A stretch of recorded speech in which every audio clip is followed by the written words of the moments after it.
Bienvenue au premier épisode de l'Orateur. C'est au sein du grand amphithéâtre de l'université que nos 20 talents vont chercher à convaincre nos coachs. Pour ce premier épisode, l'équation est simple. 3 coachs pour 3 équipes de 4 orateurs. 12 places pour 20 candidats. Pendant ou à l'issue de chaque prestation, un coach peut buzzer pour signifier qu'il est intéressé par un talent. Si plusieurs coachs sont intéressés, l'orateur choisira l'équipe qu'il rejoint. Si un seul coach buzz, évidemment, il récupère le talent. Attention tout de même à ne pas buzzer trop vite, car une fois son équipe entièrement constituée, un coach ne pourra plus buzzer. A l'inverse, si aucun coach ne buzz pendant la prestation d'un talent, celui-ci est éliminé. Éliminé en principe, car à Révolte-toi Assas, la démocratie ne meurt jamais et le public aura le pouvoir de repêcher 4 orateurs en fin d'émission. Ces orateurs, ces challengers, formeront une équipe à part entière pour la prochaine épreuve, celle du débat. Mais cette semaine, point de débat, mais seulement du buzzer. Vous retrouverez donc les 8 premiers candidats à se présenter au pupitre avant de voir le reste de nos orateurs la semaine prochaine. L'orateur, les sélections, partie 1, c'est parti. Paris brisé, Paris martyrisé, mais Paris libéré. Qui a connu les guerres, l'occupation, la barbarie. Aussi terribles, aussi odieux que soient leurs actes, C'est toujours un drame, cela restera toujours un drame.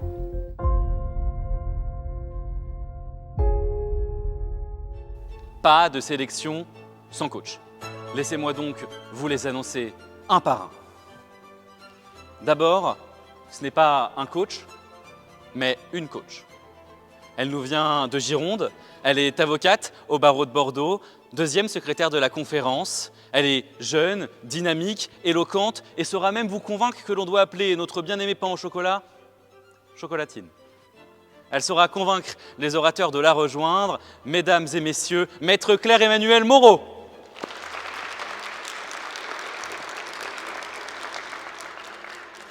Le 2e coach nous vient, lui, du sud de la France. Il est marseillais et il ne vient pas pour soigner l'ego de nos orateurs et pourtant il est docteur. Oui, il est docteur en droit d'auteur, puis il a franchi le Rubicon après avoir enseigné et est devenu avocat notamment en droit de la musique. Il représente parmi les plus grandes stars de l'industrie musicale. Il sera là pour convaincre, pour entendre la mélodie des gens qui vont lui conter leurs histoires. Oui, il est là avec nous aujourd'hui, c'est Maître Boris Calvadjian.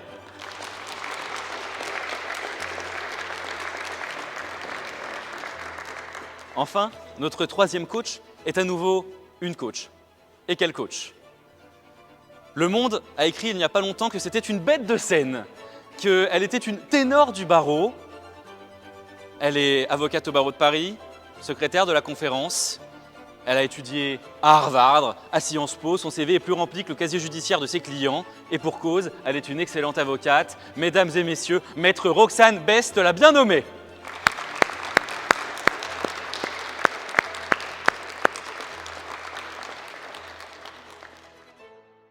Cette semaine, nos 8 premiers candidats vont répondre à l'épineuse question suivante.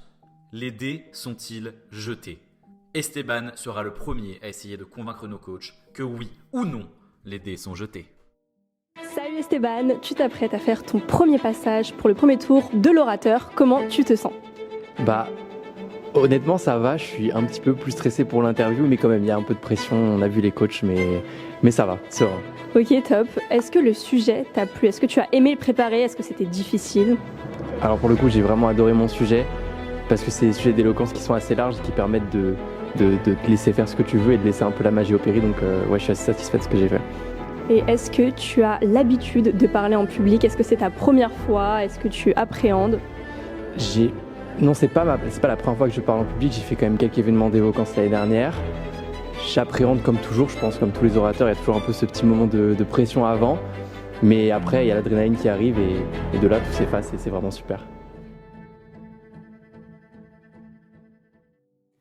Divin public, immortel coach, dans ce grand casino qu'est la politique française, les dés sont-ils jetés ? Autrement dit, est-il trop tard ? Trop tard pour changer les choses. Trop tard pour éviter que les erreurs se reproduisent. Trop tard, car le sort serait scellé depuis le début. trop tard. Car notre pouvoir d'action ne serait en réalité qu'illusion. Plus rien ne serait entre nos mains. Alors, d'acteur à spectateur, nous n'aurions plus qu'à nous asseoir bien gentiment et regarder cette tragico-comédie sans broncher. Eh bien, il y a là de quoi débattre et peut-être qu'une brève analyse des événements antérieurs pourrait nous aiguiller. Le divin M allait-il fatalement prendre et reprendre le pouvoir ou était-ce ses choix ? Sa détermination à prendre des cours particuliers tard le soir avec maîtresse Brigitte, son intérêt pour la finance, son amitié avec messieurs Mac ou Kinsey qui l'y avait conduit. Les dés, s'ils semblent jetés, c'est tout simplement parce qu'ils sont pipés. Pipés par le déterminisme social qui leur prétrace le chemin pour qu'ils arrivent tranquillement tout en haut, pipés par le copinage qui les y installe bien confortablement au chaud, pipés par cet entre-soi qui les conduit tour à tour, sans même avoir besoin de retourner sur les bancs de la fac à être mis en examen. Et pourtant, tout, sauf un acte de résignation, accepter cela, c'est bien la première étape d'une longue série, afin de reprendre la main et remporter la partie sans même avoir besoin de faire tapis. Ce soir-là, il fera chaud. Le palais présidentiel brûlera le feu sans artifice. Ce sera la fin. Le tout dernier matin et le dernier jour du fiasco. Ah, on l'entendra partout en stéréo. Le cri de rage d'un peuple qui ne veut plus jouer. Bonjour Esteban et merci beaucoup pour ta prestation. Juste pour t'expliquer un petit peu ce que j'ai ressenti, j'ai beaucoup aimé ton entrée, ton introduction, que j'ai trouvé assez énigmatique. Tu as apporté le sujet délicatement. Il y a des jeux de mots et de l'impertinence aussi que j'aime beaucoup dans ce que tu fais. Beaucoup de courage du coup. La chose peut-être qui m'a manqué, ça va être dans l'intensité et dans la voix. Ce qui me manquait juste simplement, c'est une petite étincelle de un peu plus de conviction, voilà. Et un peu plus de conviction et de prendre sa place. Parce que ta place, si tu es là, c'est que tu l'as. Et il faut juste simplement que tu acceptes de la prendre. Tu as eu un exercice difficile de commencer. Et c'est très très difficile. En tout cas, vraiment merci pour ta prestation. Et à nouveau, toutes mes félicitations de toi. Coucou Alice, tu t'apprêtes à faire ta plaidoirie pour le premier tour de l'orateur. Comment est-ce que tu te sens ? Ah ben, je pense que je vais répondre comme tous, hyper stressée. Ouais. C'est la première fois que je plaide de toute ma vie. J'ai jamais fait ça. Et du coup, c'est un peu impressionnant avec les caméras, les jurys, tout ça. Mais bon, ça va le faire. Hein. Et donc, pourquoi est-ce que tu fais l'orateur ? Un dépassement de soi ? Un boost de l'ego pour la fame ? Dis-nous tout. C'est vraiment le dépassement de soi. C'est vraiment me dire...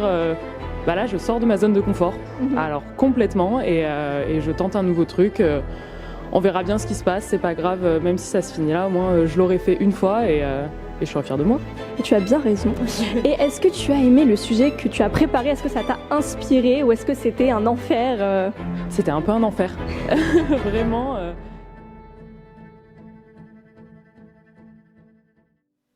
Les dés sont jetés. En voilà une affirmation lourde de sens. Une forme de non-retour en arrière affirmée. Voilà César qui traverse le Rubicon. Aléa Jactaès, le sort est jeté et tout est joué. Ah, comme l'on aimerait que la vie soit aussi simple. Pouvoir se délester de toute responsabilité en se réfugiant derrière le jeu des dés. Je me range du côté des rationnels, des scientifiques, avec Stephen Hawking qui soulignait judicieusement que même les gens qui affirment que tout est prédestiné et que nous ne pouvons rien y changer, regardent avant de traverser la rue. Ce ne serait alors qu'une conception pieuse et religieuse, une fainéantise de l'esprit, qui permettrait de se cacher derrière le jeu des dés. Les dés sont jetés seulement lorsque vous décidez de le faire. Confions aux contemplatifs et aux songeurs le soin de lire dans les étoiles leur destin et prenons entre nos mains notre avenir. Trompons-nous, jetons les dés, rejouons, rebattons les cartes et ripostons. Même Einstein avait tort lorsqu'il disait à propos de la mécanique quantique que Dieu ne jouait pas au dé. Nous y jouons tous au dé, dans un monde d'infinies probabilités. Mais même dans ce monde gouverné par les mathématiques, vous ne pourrez jamais faire un 6 si vous ne lancez jamais les dés. Tout comme vous n'aurez aucune opportunité de prospérer si coincé entre le passé et l'incertitude du futur, vous ne vous risquez même pas à essayer. J'ai fait mes choix, pour la moi d'avant, pour la moi enfant, celle qui a joué son tour pour que je puisse triompher. Ainsi, non. Je ne défendrai pas ici que les dés sont jetés comme une ode au destin et à la providence. Les dés sont lancés, alors jouons. Alors Alice, merci beaucoup. Sur la forme, ça fonctionne bien, tu as une très belle voix. Tu nous as regardé, il y a eu du eye contact, et donc ça c'était super. Après, sur la forme, ce qui moi me manquait, c'est que parfois on a l'impression que c'est un peu récité, qu'il y a un peu j'étais pas loin de buzzer aussi, parce que je trouve que sur le fond, ce qui est très séduisant, c'est en fait c'est très intelligent ce que tu nous dis. J'ai failli buzzer, voilà, j'ai failli buzzer pour plusieurs raisons. Références variées, exercice pris de manière très intelligente puisque tu n'as que 5 minutes et en 5 minutes tu as quand même balayé le sujet de manière assez générale et c'était très bien fait. J'ai senti que tu étais quelqu'un de combatif et ça m'a beaucoup plu. Malheureusement, je suis d'accord avec Roxane, j'ai trouvé que tu étais beaucoup dans l'explication, dans quelque chose d'assez théorique. J'avais l'impression d'assister à un cours sur les dés jetés. Et c'est vraiment là où, pour le coup, finalement, je ne t'ai pas choisi, mais je te félicite. J'ai buzzé sur cette phrase « Vous n'aurez pas le 6 si vous ne lancez pas les dés ». Et cette phrase, elle me parle beaucoup. J'ai aimé, il y avait du fond, il y avait de l'envie. Et je suis là en tant que coach pour justement gommer les petits défauts dont on vient de te parler. Toi aussi, il va falloir que tu prennes ta place et qu'on mette de la forme sur ce fond qui est là. Et le fond, c'est ce qui est le plus difficile à avoir. Donc je suis très heureux de t'avoir dans mon équipe. Alice est donc la première candidate qualifiée et elle rejoint l'équipe de Boris. Comment est-ce que tu te sens, Sarah ? Alors, je suis un petit peu stressée. C'est mon tout premier concours. Par contre, donc, je fais partie de l'association Révolte-toi Assas. Donc, j'ai eu l'occasion de m'entraîner à la plaidoirie notamment. Et le sujet que tu as préparé, est-ce que tu en es satisfaite ? Est-ce qu'il t'a plu ? Est-ce que c'était un enfer de le préparer ? Dis-nous tout. Alors, au début, c'était un total enfer. Parce qu'il faut savoir que peu importe l'exercice que j'ai à préparer, j'ai beau vouloir commencer en avance, l'inspiration ne vient absolument pas. Donc j'avais écrit une ébauche d'un texte qui ne me plaisait absolument pas. Et puis j'étais en voyage et dans l'avion, magie de l'air, je ne sais pas ce que c'est, mais l'inspiration est venue et j'ai tout tapé en 1h30. C'est magnifique, c'est souvent comme ça que ça vient d'ailleurs. Donc maintenant, ça y est, t'es contente de ton texte, t'es prête à tout déchirer. Exactement. Ils sont deux, l'un en face de l'autre, le visage grave, dont l'ombre accentue les traits, autant qu'elle alourdit l'atmosphère. Silence. Elle lève le bras alors qu'une goutte de sueur dévale sa joue, vise pile entre les deux yeux, et puis elle tire. Je vous rassure, personne n'est mort. Les deux amis s'amusaient simplement à jouer à la roulette russe. Les gâchettes s'enchaînaient, un coup plein et l'autre vide. Si son ami a pu voir sa vie lui défiler devant les yeux, est-ce dû au hasard ? En d'autres termes, les dés sont-ils jetés d'avance ? Dans un monde où tout nous est destiné, l'ennui et le hasard ne peuvent coexister. On serait servi sur un plateau, un parcours dessiné. Et alors, rien que le geste suivant lequel on s'abreuve et se nourrit ne nous serait attribué. Les dés, lorsqu'ils se répercutent sur une surface, suivent le même rythme que les battements d'ailes d'un papillon. Ainsi, comme se l'est demandé Lorenz, le battement d'ailes d'un papillon au Brésil déclenche-t-il une tornade au Texas ? Si l'avenir peut être prévisible, il ne l'est jamais pour longtemps. En sociologie, c'est l'œuvre qui est enfance de classe qui reprend la même charpente. Selon le livre, l'environnement dans lequel nous naissons influe grandement sur notre devenir. De telle sorte, les dés seraient-ils joués, et ce, dès notre naissance.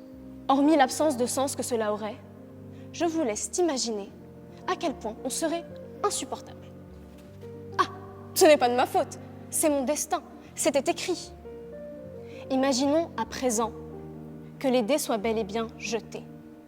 Je ne peux me résigner à cela car, bien que ça puisse paraître fou, il y a de l'espoir dans l'ignorance de son futur. Avoir conscience que, finalement, si les dés ne sont pas jetés, qu'ils n'ont pas encore atterri, alors tout est encore à jouer. Que le sentiment de fatalité concernant une situation donnée n'est qu'imaginaire. C'est vrai, quel sens aurait le verbe « vivre » si les dés étaient jetés? Nous aurions le choix entre l'ennui et l'illusion de liberté. Eh bien, dans ce cas-là, je préfère, et de loin, garder les dés en main.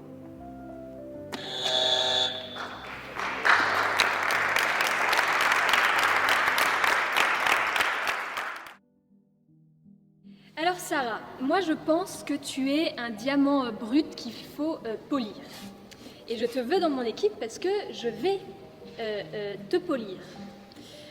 Pourquoi j'ai failli buzzer dès ton intro. Et puis bon, c'est le début, tu passes en 3e, et donc je me suis dit, je veux quand même un peu voir ce qui va se passer après. Tu as tout ce qu'il faut, à mon avis, pour remporter un concours d'éloquence. Et pour l'instant, on sent des impulsions, on sent, tu vois, tu as une petite voix, mais c'est très bien parce que j'aime bien, tu es plutôt petite, tu as une petite voix, tu arrives, et directement, ton intro, on est scotché, on te suit, et on se dit, elle prend des risques, elle y va, elle fait pas semblant. Merci beaucoup Roxane. Sarah, très simplement, dès tes premiers mots, j'ai été captivée. Moi, je vais pas te séduire ou quoi que ce soit, je vais juste te rappeler 2 choses. Si tu pars avec Roxane, eh bien, elle va te polir. Voilà, elle va te polir. Elle te dit, tu es petite et je vais te polir. Que restera-t-il de toi? C'est la question que je me pose. Moi, je ne vais pas te polir et je ne te trouve pas petite. Je te trouve très grande. En fait, ce que j'ai apprécié dès le début, c'est que l'espace était à toi. Et c'est là où j'ai vu que tu avais du potentiel. C'est-à-dire qu'on est quand même dans un espace un petit peu intimidant, tu passes en 3e, c'est pas facile. Le sujet, tu ne l'as pas choisi, mais l'espace est à toi. Tu as attendu quelques secondes avant de prendre la parole. Mais ça, c'est hyper important, et c'est une technique qu'on ne met pas en avant comme ça quand on débute dans l'éloquence. Donc pour moi, tu as du potentiel, un potentiel énorme. Deuxième chose que j'aime chez toi, c'est la couleur que tu mets dans ton texte. Il y a beaucoup d'images. Tu as parlé de chiffres peints dans nos esprits. Tu as parlé des battements d'ailes, des dés. Mais j'adore. Alors, Sarah a su charmer 2 coachs, Roxane et Claire-Emmanuel. Mais qui va-t-elle choisir de rejoindre? bon, ça sera avec... Maître Moreau, Claire-Emmanuel, bienvenue dans mon équipe. Merci. Je suis ravie, bravo. Merci beaucoup. Roxane est dorénavant la seule coach à ne pas avoir de talent dans son équipe. Coucou Capucine, on est à quelques minutes de ton passage pour le premier tour de l'orateur. Comment est-ce que tu te sens? Un petit peu stressée, mais j'ai vraiment hâte de passer, j'adore parler, donc j'ai trop hâte. Est-ce que c'est la première fois que tu fais un grand concours et que tu parles devant des gens, ou est-ce que tu es une habituée de l'éloquence? Alors je dirais que je suis quand même un petit peu une habituée de l'éloquence, même si un événement comme ça c'est quand même une grande première, je pense même dans le monde de l'éloquence tout court. Donc c'est vrai qu'il y a un petit peu d'appréhension et un petit peu de... on ne sait pas trop ce qui va se passer. J'avoue qu'au début j'ai eu un peu de mal avec le sujet, mais il faut bien qu'on fasse quelque chose, donc finalement l'inspiration m'est venue oui, j'ai bien aimé préparer comme d'habitude, c'est toujours un exercice enrichissant.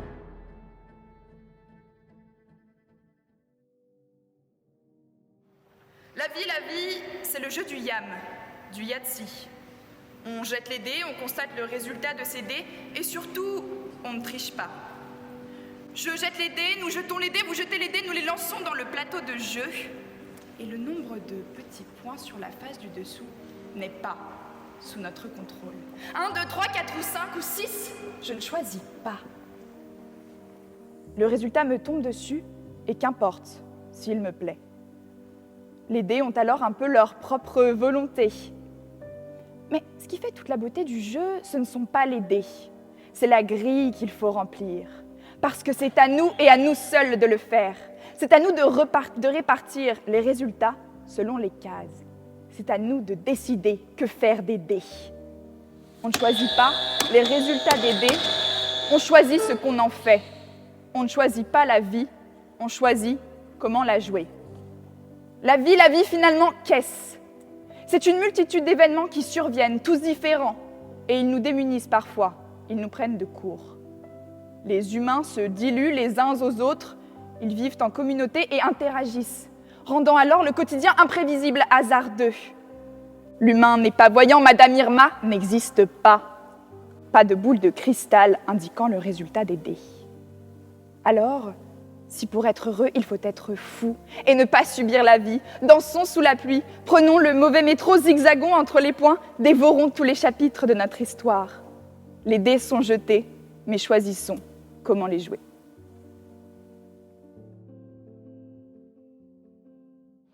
Capucine, c'est très simple. Si je n'ai pas buzzé, c'est simplement pour laisser mes amis coachs avoir des orateurs dans leur équipe.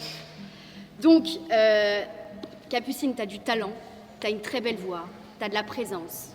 Je te félicite pour ta prestation. Capucine, il y a de la gravité dans ton discours. Tu es là, tu as compris qu'il fallait être là, à ce moment précis, et donner le meilleur de toi-même. Et ça, c'est extraordinaire. Cette envie d'être soi, de s'exprimer, et qu'importe le résultat, je vous donne ce que je suis. Vous prenez ou vous prenez pas. Et moi, je prends. Je ne te changerai pas.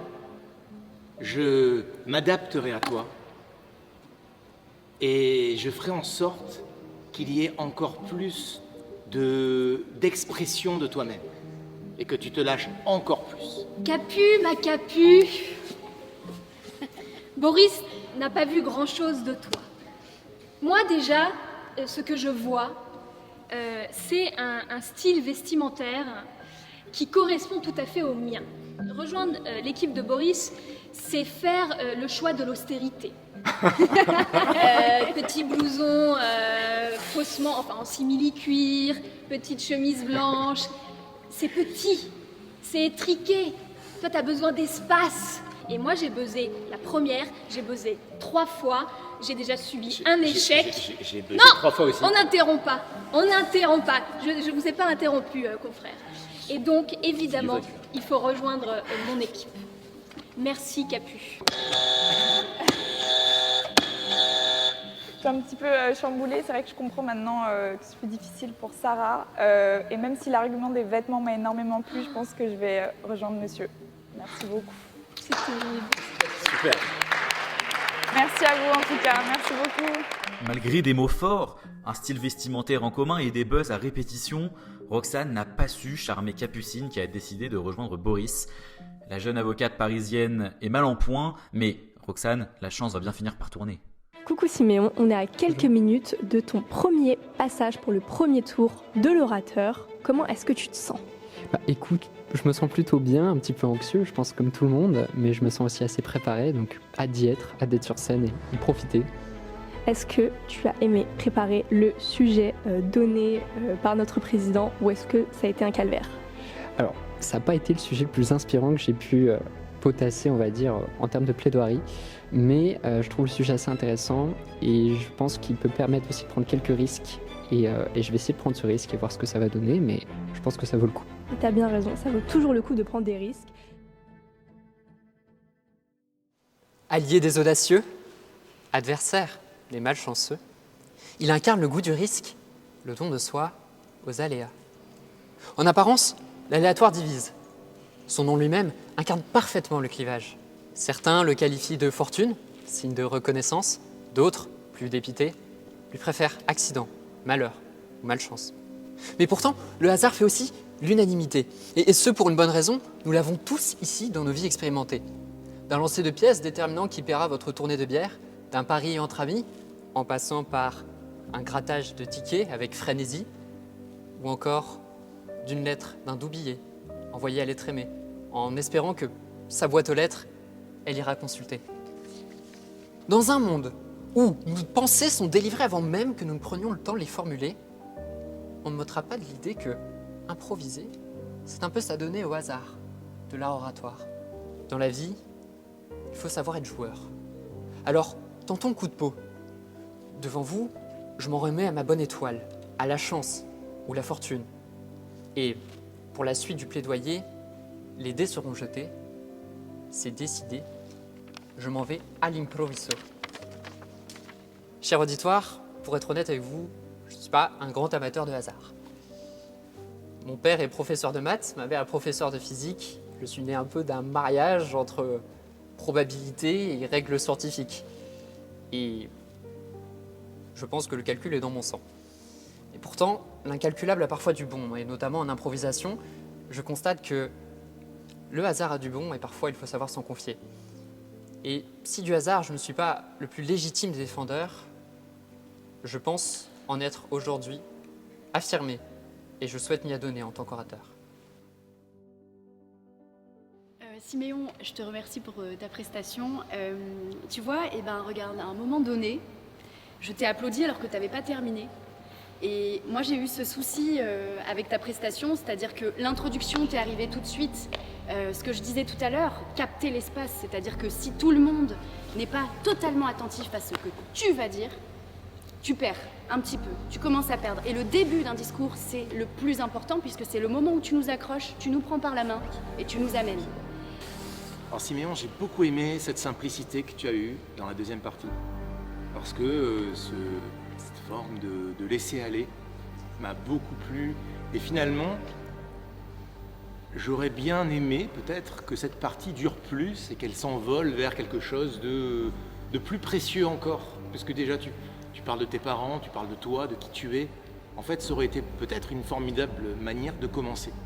Et peut-être d'aller ensuite vers un monde, ton monde intérieur à toi. Cette prise de risque, c'est sur un truc comme ça, une idée comme ça originale, tu vois, qu'on peut buzzer. Mais pourquoi après finalement j'ai pas buzzé? C'est parce que j'avais l'impression, mais bon, que finalement la partie improvisée était quand même préparée. Alors oui, pour être honnête, j'avais deux grandes lignes directrices qui étaient préparées, mais après les phrases en elles-mêmes n'étaient pas. Je me suis retrouvé à trouver des formules en rimant alors que c'était vraiment pas préparé. Coucou Guillaume, on est à quelques minutes de ta prestation pour le premier tour de l'orateur. Comment est-ce que tu te sens? Bien stressé, mais je crois que c'est normal ça d'être stressé. Mais non, sinon confiant dans mon texte, confiant dans le travail. Et puis de toute façon, les dés seront jetés. Hein. Pas mal. Et est-ce que du coup le sujet t'a plu? Oui. J'aime beaucoup ces sujets qui permettent de réfléchir, surtout d'écrire. J'adore les concours d'éloquence juste parce que ça me donne une occasion d'écrire. Vraiment, ça me donne une occasion de faire de l'éloquence. C'est plus un prétexte qu'autre chose. Et l'orateur est une très bonne occasion pour moi.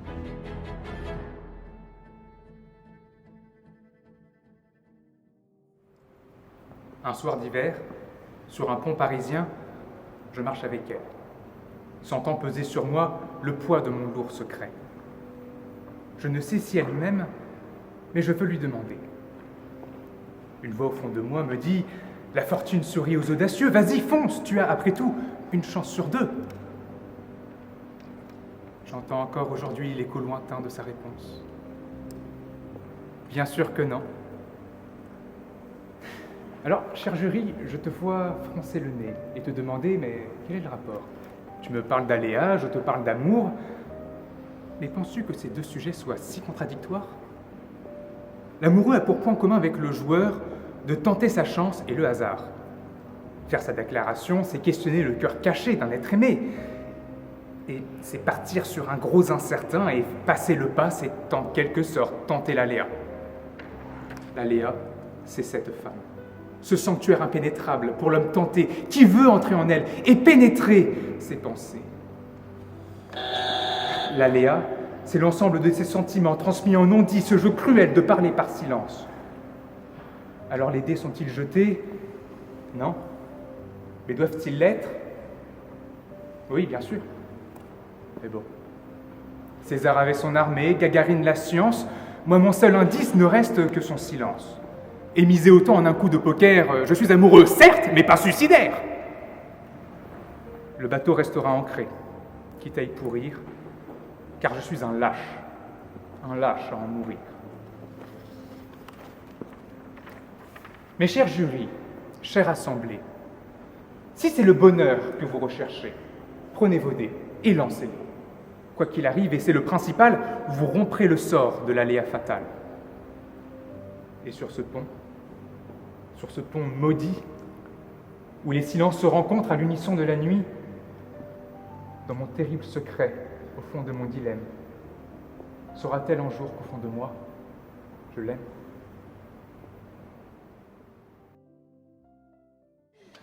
Moi, c'est vrai que l'amour, je trouve ça extraordinaire et sincèrement, je trouve ça très beau d'avoir ce cran, ce courage de parler d'amour dans un cadre qui ne s'y prête pas nécessairement. Et donc j'ai été touché par ça, mais j'en voulais, moi, plus. Sur le fond, mais ça, tu vois, et l'oratoire, en fait, il y a quand même beaucoup de subjectivité. Moi, j'aime pas les histoires d'amour. J'aime pas quand on vient me raconter des histoires d'amour. Et j'aime encore moins quand on fait une espèce de blague pénétrée, ce que Claire Emmanuel, apparemment... J'ai beaucoup aimé. Adore. C'est d'ailleurs à ce moment-là que j'ai buzzé. C'est à ce moment-là qu'elle a buzzé. Pénétrée, j'ai dit, allez. Voilà. Guillaume, je suis absolument ravie de t'accueillir dans mon équipe et pour plusieurs raisons. Première raison, parce qu'effectivement, bon, je pense que t'es courageux. T'es courageux d'utiliser le terme pénétrer et t'as essayé de pénétrer mes pensées, puisque t'as commencé à m'entrouvrir une petite porte, je t'ai laissé un petit peu entrer, je te laisse rentrer dans mon équipe, tu pénètres mon équipe. Donc ça, bravo. T'as parlé des crétins, t'as parlé des ratés, t'as dit que t'étais un lâche, t'as interpellé le public. Alors il y avait des moments qui étaient un peu ratés. On verra ça ensemble. Je pense qu'il faut canaliser. Il y a de l'énergie à canaliser chez toi. Il y a un dosage à faire sur le rythme, sur l'intensité. J'ai noté quoi? Sur ta folie aussi, parce que je pense que tu es un peu fou. Ce qui est très bien parce que je le suis aussi, donc on va très bien s'entendre. Roxane, tu n'aimes pas les histoires d'amour, mais il faut dire que pour l'instant, c'est surtout les talents qui ne veulent pas en vivre avec toi, puisque ça fait quand même beaucoup de refus. Reste à savoir si le prochain candidat va changer la donne pour toi. Salut Constant, on est à quelques minutes de ta prestation pour le premier tour de l'orateur. Dis-nous, comment est-ce que tu te sens? Un peu stressé, j'ai surtout peur que ça baisse pas et que pendant la prestation, je commence vraiment à stresser parce que je me dis il reste plus que une page et qu'ils n'ont toujours pas buzzé. Mais je pense que je suis prêt pour le texte et que je vais y aller à fond. Dis-nous, est-ce que tu as l'habitude de ce genre d'événement? Est-ce que tu as déjà fait des concours d'éloquence à cette hauteur ou est-ce que tu es novice dans l'éloquence? Alors, j'ai déjà fait de l'éloquence et du débat, mais filmer, médiatiser de cette façon, non, jamais. Et ça te stresse? C'est une petite pression en plus.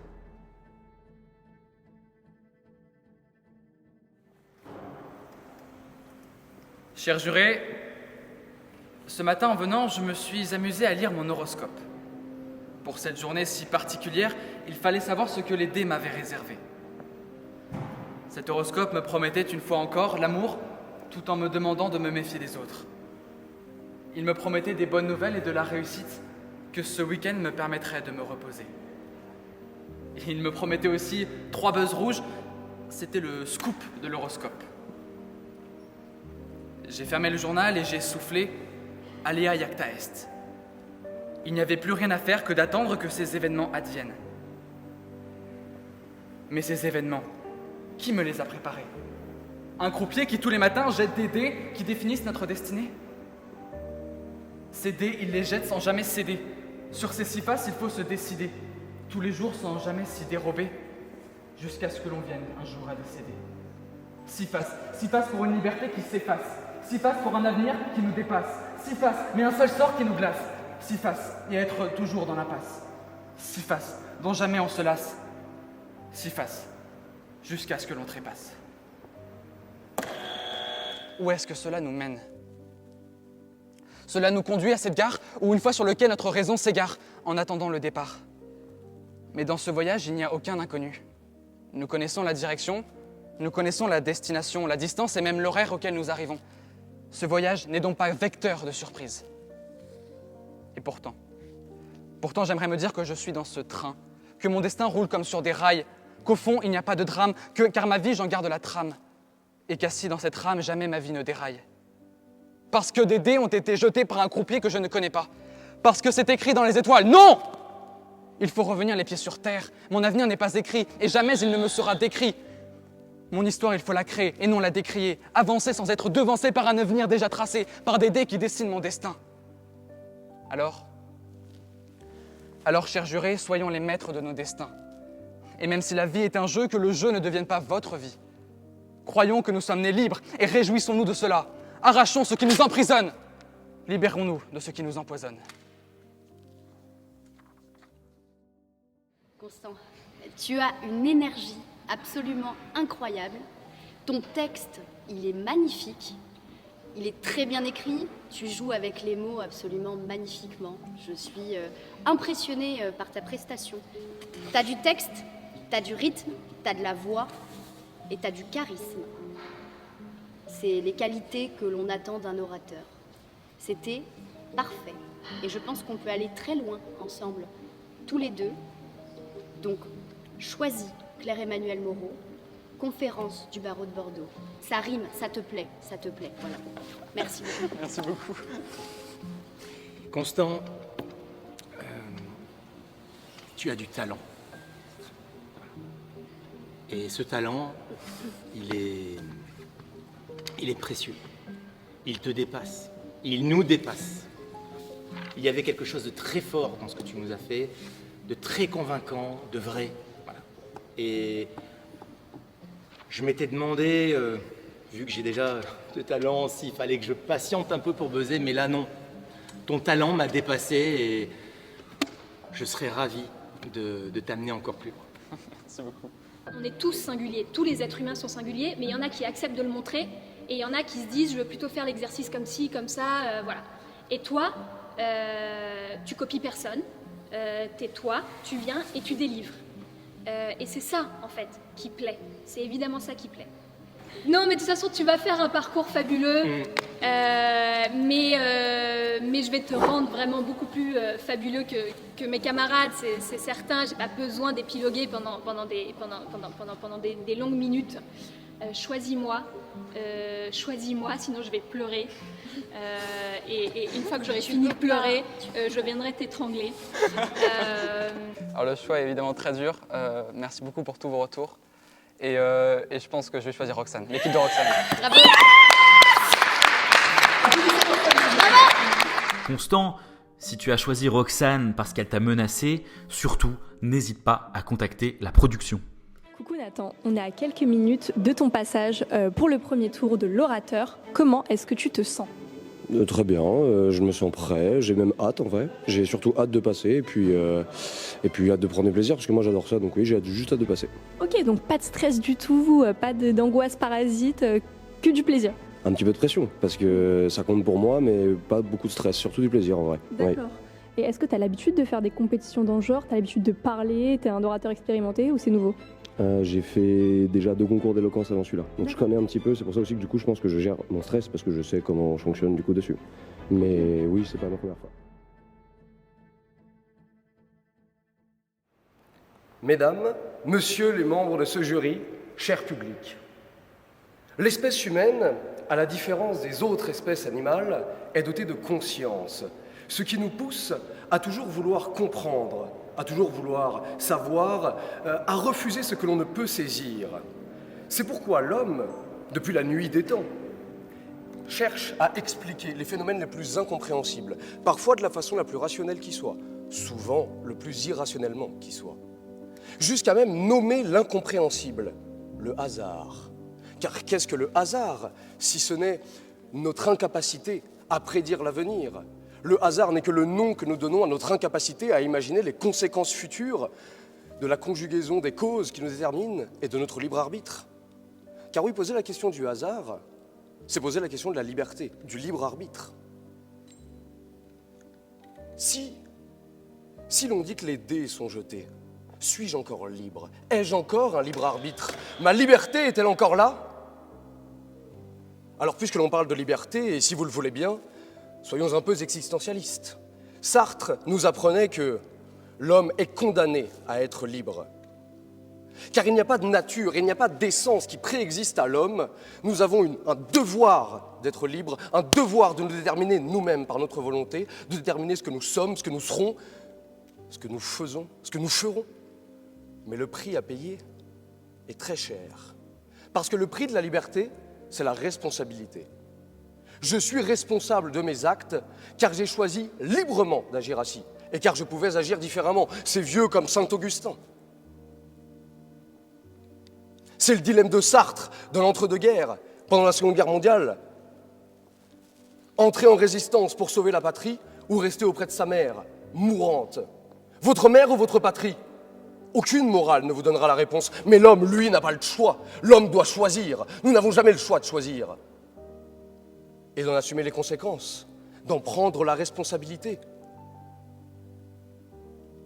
d'en souffrir peut-être, d'en souffrir souvent. De ce constat, une terrible souffrance. D'un coup, la liberté, c'est très inconfortable. D'un coup, c'est très difficile, la liberté. Alors on veut se soumettre, on ne veut plus être libre, on veut décharger cette responsabilité que nous avons sur autrui, sur autre chose. Mais voyons, depuis que nos cieux ont été désertés des dieux, nous n'avons plus personne à blâmer pour nos malheurs, plus personne à prier pour notre bonheur. Nous sommes seuls. L'homme doit être libre. Nous sommes seuls. Mesdames, messieurs les membres de ce jury, la réponse se trouvait dans le récit depuis le début. Les dés ne sont jetés que si nous décidons de les lancer. Et ce choix est le vôtre. Alors soyez libres.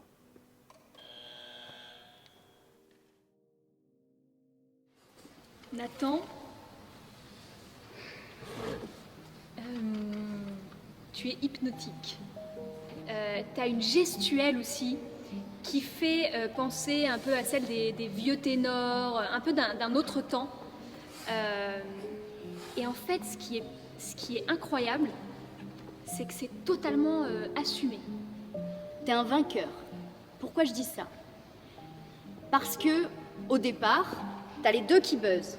Je ne buzz pas. Et là, je te vois faire. Tu me regardes et tu ne me lâches pas. Bravo, et t'as bien fait de ne pas me lâcher parce que c'est à ton dernier mot que j'ai buzzé. Tu m'as dit ta responsabilité et ta liberté. Ça m'a parlé. Ça suivait tout ton texte.